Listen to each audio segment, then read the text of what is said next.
குக்கரில் புளியோதரை செய்யலாம். நல்லெண்ணெய் ஊற்றிக்கோங்க, கடுகு சேர்த்துக்கோங்க, 1.5 ஸ்பூன் கடலைப்பருப்பு, 3 ஸ்பூன் நிலக்கடலை சேர்த்து வறந்ததும் 3 பல்லு பூண்டு சட்டி வச்சுட்டு அதை சேர்த்துக்கலாம். கருவேப்பிலை சேர்த்துக்கோ, ஒரு பெரிய வெங்காயம் பொடி சலப்பி வச்சுட்டு அதை சேர்த்துக்கலாம். மஞ்சத்தூள் சேர்த்துக்கலாம். நல்லா வந்ததும் 1 டம்ளருக்கு 2 டம்ளர் புளி தண்ணி சேர்த்துக்கோங்க. 1/2 டம்ளர் சாதாரண வாட்டர் சேர்த்துக்கோங்க. சேர்த்துட்டு தேவையான உப்பு சேர்த்துக்கோங்க. மல்லி, வரமிளகாய், சீரகம், மிளகு, வெந்தயம் ட்ரையாக ரோஸ்ட் பண்ணி அரைச்சி வச்சுருக்கேன். அந்த பவுடர் சேர்த்துக்கலாம்.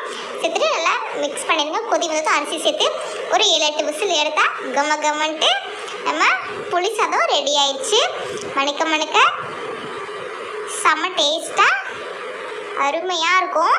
நம்ம இந்த மாதிரி ஒரு டைம் செஞ்சு தான் சாப்பிட்டு பாருங்கள். அட்டகாசமான பொரியலோடையோ வறுவலையோடையோ வச்சு சாப்பிட செம்மையாக இருக்கும். மறக்காம சேனல் சப்ஸ்கிரைப் பண்ணிக்கோங்க, லைக் பண்ணுங்கள், ஷேர் பண்ணுங்கள். மறக்காமல் இந்த ரைஸை நீங்களும் ட்ரை பண்ணி பாருங்கள்.